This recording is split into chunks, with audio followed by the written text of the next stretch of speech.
These Venezuelan doctors are demanding COVID-19 vaccines. Even though doctors have been given priority, not all of them have been vaccinated. Hundreds of healthcare workers in Venezuela have reportedly died because of COVID-19. We don't want more deaths of healthcare workers or Venezuelans because of the lack of vaccines.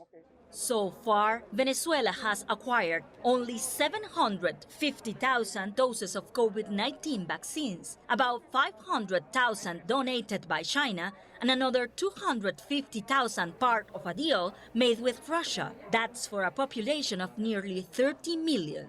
To secure more doses, Venezuela's president, Nicolás Maduro, is floating an offer of oil in exchange for vaccine. Venezuela tiene los barcos petroleros. Venezuela has the oil tankers. It has the clients who can buy oil, and we will dedicate a portion of the production to guarantee all the vaccines that Venezuela needs. Su producción para garantizar todas las vacunas que necesita Venezuela. Earlier this month, the government paid $64 million for vaccines from the UN-backed COVAX initiative.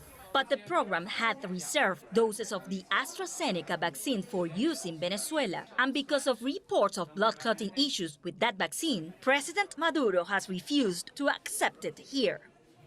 Venezuela's ability to pay for the vaccine is complicated by its economic crisis and its political crisis.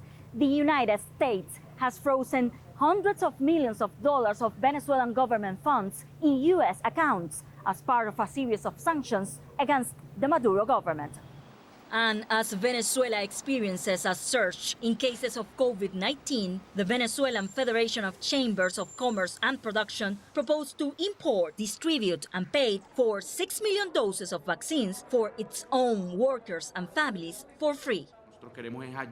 We want to help Venezuela to be healthy, to keep producing, to help our workers and citizens, to allow our partners who run the operations to go out with the tranquility of being vaccinated.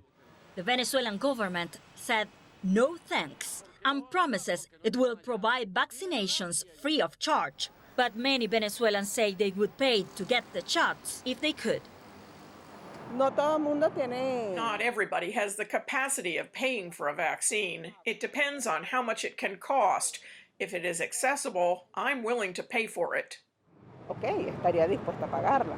In the meantime, lockdown orders are in effect, infection rates are rising, and the pandemic threatens to engulf Venezuela, which borders Brazil, one of the worst hit countries in the world. Triny Mena, CGTN, Caracas.